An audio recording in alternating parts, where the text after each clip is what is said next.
Hello everyone. कैसे हो आप सब लोग? आई होप आप सब लोग अच्छे होंगे। तो आज की मैं इस वीडियो में बात करने वाला हूँ कि नीट 2025 में इंदौर के कुछ सेंटर्स पे पावर कट होने की वजह से बच्चों को नीट एग्ज़ाम देने में प्रॉब्लम हुई है। तो यार ये पहली चीज़ तो ये है कि ये कुछ नया नहीं है। ऐसा हर बार कहीं ना कहीं होता है, हर बार स्टूडेंट्स को प्रॉब्लम होती है।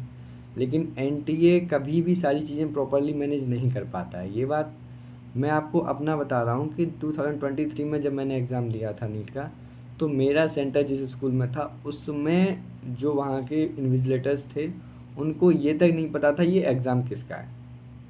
तो ऐसे लोग तो वहाँ पे इन्विजिलेटर थे, उनको यही नहीं पता है कि चल क्या रहा है।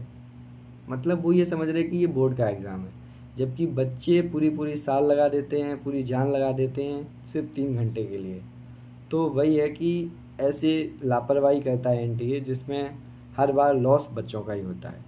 एनटीए का कुछ नहीं जाता है। दोबारा एग्ज़ाम करा भी दोगे तो क्या गारंटी है जिस बच्चे के अच्छे मार्क्स आ रहे थे वो अब नहीं आएंगे, है ना? तो ये बात है। तो हुआ क्या है कि इंदौर के कुछ सेंटर्स ऐसे हैं जहाँ पे पावर सप्लाई नहीं था, उस वजह से बच्चों को प्रॉब्लम आई। तो वहाँ से एक किसी लड़की ने पिटीशन फाइल की है कि हमें दोबारा से एग्ज़ाम में रीअपियर होने का चांस दिया जाए, क्योंकि लाइट प्रॉपर नहीं थी, हम पेपर अच्छे से सॉल्व नहीं कर पाए।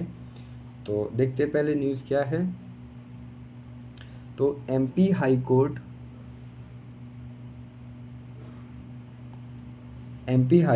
Put interim stay on NEET UG 2025 result for following girl plea about power outage during test.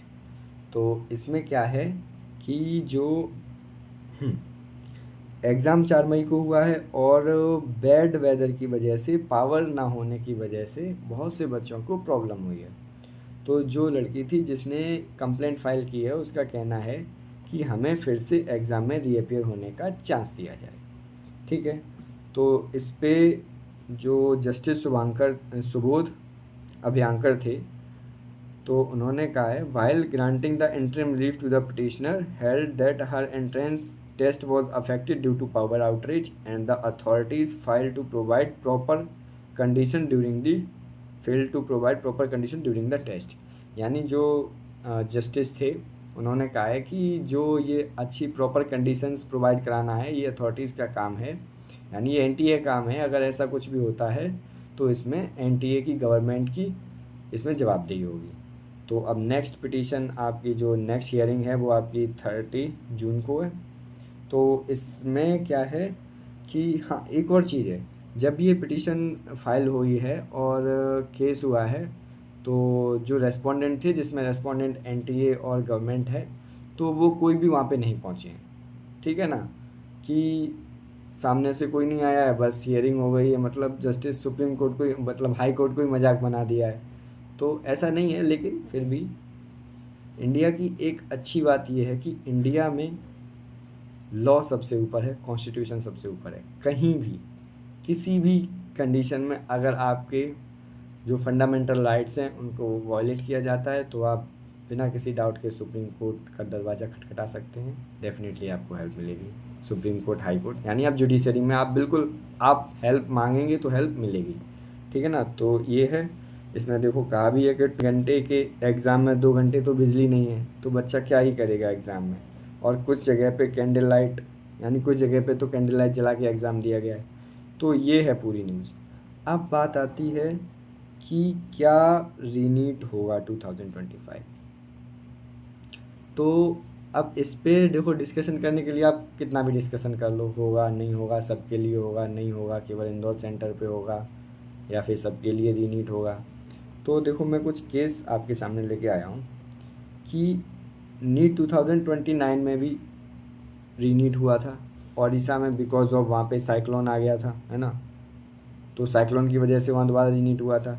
अब नीट 2020 में आपको पता है कोविड की वजह से, जैसे जो बच्चे बीमार थे, कोविड से इन्फेक्टेड थे, तो उनके लिए दोबारा रीनीट कराया गया।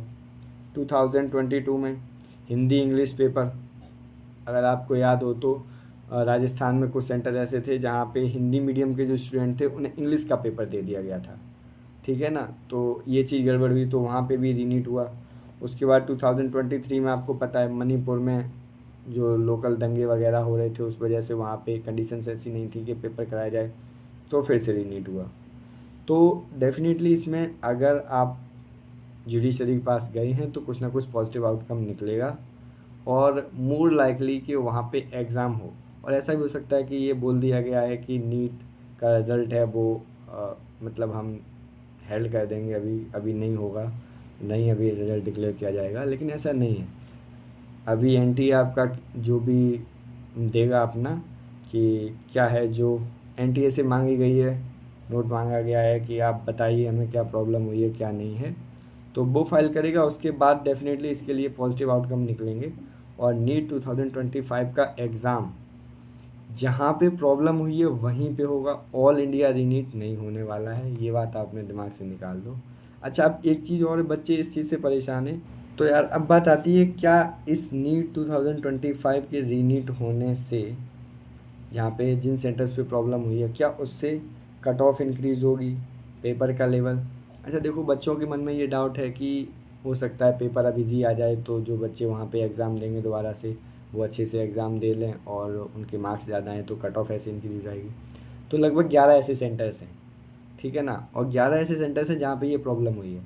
तो मुझे नहीं लगता है कि 11 सेंटर्स पे जितने भी बच्चे होंगे, आई थिंक सो 11 सेंटर्स पे बच्चे 3-4 हज़ार से ज़्यादा बच्चे नहीं होंगे, तो इतना ज़्यादा कुछ उससे ख़ास फ़र्क पड़ेगा नहीं नीट की कट ऑफ पे।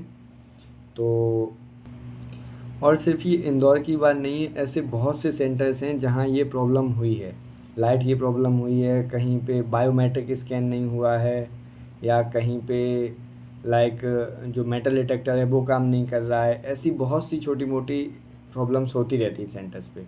और कहीं कहीं पे तो पानी की अच्छे से व्यवस्था नहीं करते हैं, तो उस वजह से भी प्रॉब्लम्स आती हैं बच्चों को।